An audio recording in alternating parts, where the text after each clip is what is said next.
예, 오늘의 증시 브리핑 시작하겠습니다. 시장이 올라갈 수 있었던 날인데 이제 오히려 빠져버렸죠. 코스피가 3일 동안 107포인트, 하여튼 110포인트 가까이 빠지는 그런 모습이 나오면서 2500포인트대에서 피크 대비 따져놓고 보면 거의 300포인트 가까이 빠져버리는 그런 형태가 됐습니다. 뭐 저점에서 이제 올라간 게 100포인트도 안 남았어요. 코스닥은 나름대로는 좀 완만하게 빠지다가 이제 최근 3일 동안 좀 가파르게 빠졌죠. 코스닥의 낙폭이 조금 더 심했는데 이건 이제 잠시 후에 제가 내용들 뉴스들 정리해 드리면서 말씀을 드리겠습니다. 근데 어쨌든 종가가 저가 수준의 음봉이 나오고 있다라는 거는 내일에 대한 어떤 확신도 없다라는 거잖아요. 그러니까 투자 심리와 수급 상황이 상당히 안 좋아지고 있다. 근데 이제 잘 보면 업종별 움직임에 좀 차이가 있습니다. 대형주는 거의 빠진 게 없었거든요. 약보합 정도로 빠졌는데, 그러니까 중소형주 쪽의 낙폭이 상대적으로 컸죠. 그러니까 이거는 이 매도 주체가 시장을 끌어내린 주체가 이제 기관이라든가 외국인 쪽이 아니란 얘기예요. 예, 개인 투자자들 성향의 자금이 더 많이 빠져나오면서 시장이 이제 밀려 내려온 거다. 요것도 이제 잠시 후에 또 내용을 뉴스 설명하면서 제가 정리해 드리겠습니다. 오늘 시장에 영향을 줬던 뉴스들을 좀 따져놓고 보면 뭐 지수가 빠졌으니까 이제 부정적인 게 많이 있었겠죠.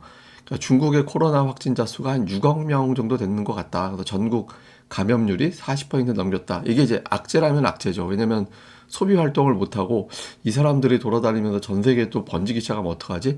그러니까 이런 걱정을 하는 사람들이 있죠. 근데 반면에 다른 쪽에서는 피크가 빨리 왔기 때문에 꺾이는 것도 더 빨리 꺾일 거다. 이런 주장도 있거든요. 근데 어쨌든 이 상황 자체가 오늘은 조금 조심스러운 재료가 됐고, 그다음에 오전에 이제 러시아가 또 초반부터 우크라이나 공습을 했다. 뭐 드론 공격을 통해서 또 미사일도 공격하고. 근데 이 두 가지 뉴스가 더해져 버리니까 올해 인플레이션이라든가 경기라든가 이런 상황이 또 만만치 않겠구나. 그러니까 이렇게 이제 해석이 됐고요. 그나마 이제 대형주들이 좀 버틴 게 현대차 같은 경우는 오늘 제법 올라갔잖아요. 그러니까 상업용 전기차에 대해서는 보조금 혜택을 준다더라. 이런 내용들이 보도가 되면서 이제 강세를 보였고요. 2차 전지주 같은 경우는 이제 테슬라에서 우리나라 이제 자동차, 그러니까 배터리 3사에다가 모델 3의 어떤, 이게 지금 거의 다 이제 재고를 다 소진을 해서 새로 이제 만들고 해야 되는데, 그러려면 이제 배터리 장착을 해야 되잖아요. 그래서 국내 3사에 요청을 했다더라. 이런 내용이 알려지면서 2차 전지, 그리고 이제 자동차주가 강세를 보이면서 대형주 지수는 강했고, 이제 중소형주 지수는 좀 다음 뉴스로 좀 밀리고 이런 이제 구도가 짜진 것 같습니다. 이 중소형주 밀린 이유는 이제 이것 때문인 것 같아요. 예, 신용융자 담보 비율이 원상 복구됐다더라. 뭐 이자율은 비싸졌고 이런 이제 이야기가 나오는데 이게 무슨 얘기냐면 이제 담보 비율을 일시적으로 130까지 낮춰줬었거든요. 근데 이게 이제 오늘 날짜로 다시 140으로 높아졌어요. 이게 이제 예를 들어서 내가 이제 100만 원의 대출을 받았다. 은행 이제 대출을 100만 원 받아가지고 주식 투자를 했다라고 치면 이전까지는 내 계좌에 어제까지는 130만 원이 남아 있으면은 반대 매도 대상이 아니었는데 오늘부터는 140만 원이 안 되면은 반대 매도 대상이 되는 거예요. 그러니까 어제보다 오늘 어제 나는 이제 10만 원 정도의 어떤 여유, 10% 정도의 여유가 이제 없어져 버린 거죠. 그러니까 반대 매도가 갑자기 확 늘어나는 그런 조건이 돼버린 거거든요. 그러니까 어제까지는 계좌에 130만 원만 있으면 됐는데 오늘은 140만 원이 안 되면 반대 매도가 나가는 상황이 생기는 거니까. 근데 연말에 지수가 많이 빠져버렸잖아요. 연말에 지수가 뚝 떨어져 있는 상태가 돼버리다 보니까 그러니까 이제 그 상태에서 조금만 더 마이너스로 내려가 버리면 어제하고 오늘 대비도 10% 담보 비율이 떨어져 있는 상태에서 그 간당간당하게 걸려있던 투자들 입장에서는 마이너스로 내려가기만 하면은 확 하고 이제 반대 매도를 피해야 되는 또는 반대 매도 대상이 돼버리는 그런 이제 상황이 만들어진 거죠. 그래서 요게 아마 제가 보기에는 오늘 중소형주를 많이 떨어지게 만든 그런 재료가 아니었나 싶습니다. 근데 이게 이후에 좀 문제가 될 수도 있어요. 왜냐면 한번 이렇게 신용 관련된 물량이 터지기 시작하면 그 다음날 오전에 마이너스가 되면 오후에 갑자기 한두 시 될 때 지수가 뚝 떨어지는 게 반복되는 경우가 있잖아요. 그래서 여기서 이제 급반등이 한번 나와주지 않으면 코스닥 같은 경우는 이제 오후에 좀 지수가 갑자기 확 밀리는 그런 현상이 좀 반복될 수 있죠. 그래서 이 부분 좀 조심스럽게 봐야 될 것 같고요.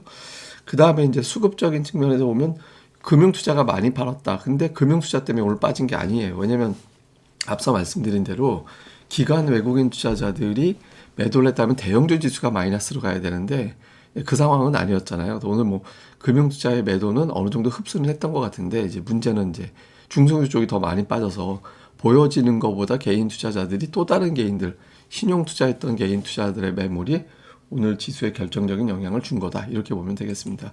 뭐 외국인들의 매매 종목을 보면 자동차가 이제 오래간만에 매수 들어갔죠. 이게 이제 일시적인 추세인지가 되게 중요할 것 같은데, 추세가 되면 이게 묘하게 시장의 분위기를 바꿀 수 있거든요.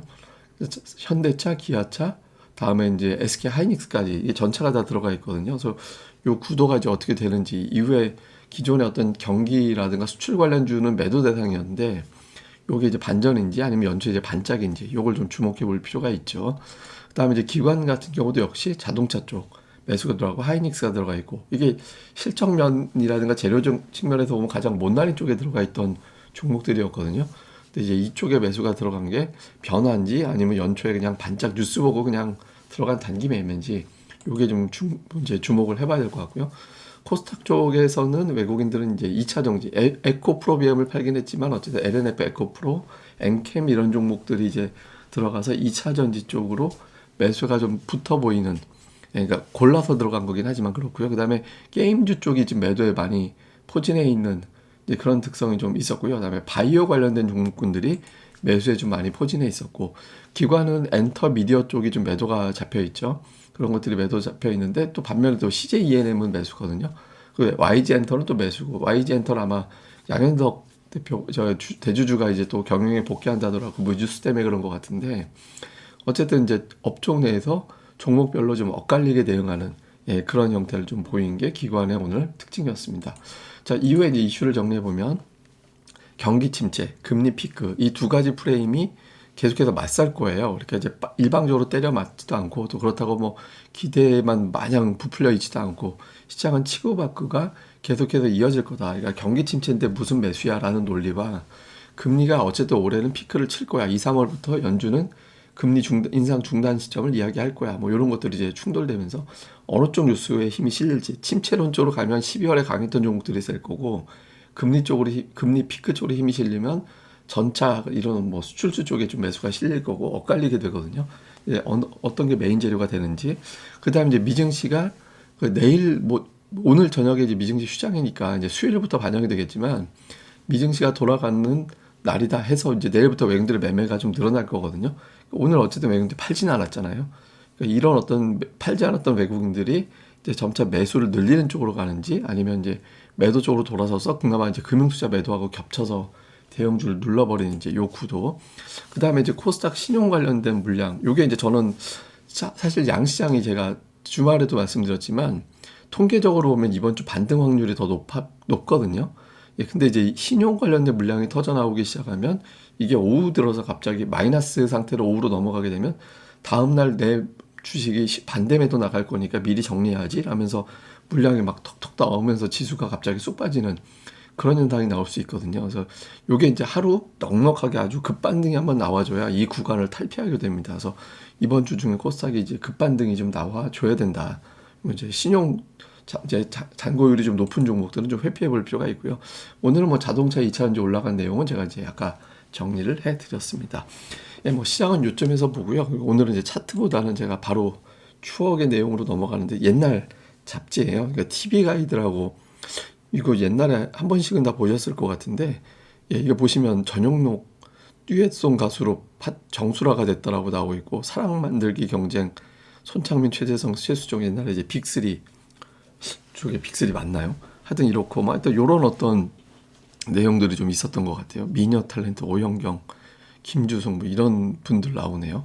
그 다음에 이제 애창곡 500곡집, 이건 기타네요. 기타도 아니고 기타 코드 붙임 있는데, 옛날에 학교 다닐 때 기타 배우신 분들은 이런 어떤 가요책 되게 많이 사셨을 거예요. 막 이렇게 뭐 C, D 코드, F 코드 막 이런 거 나와 있는 거 하면서 넘기면서 뭐 기타 연습하고 막 그랬던 것 같은데, 옛날에 이런 책 한 번씩 보신 분들 아마 적지 않을 것 같아서 제가 또 옛날 책 한번 오늘 가지고 나와봤습니다.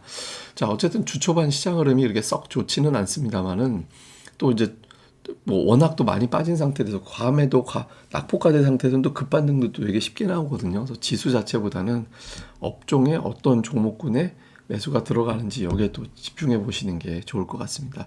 뭐 추가적인 내용은 계속해서 제가 방송을 통해서 정리해 드리겠습니다.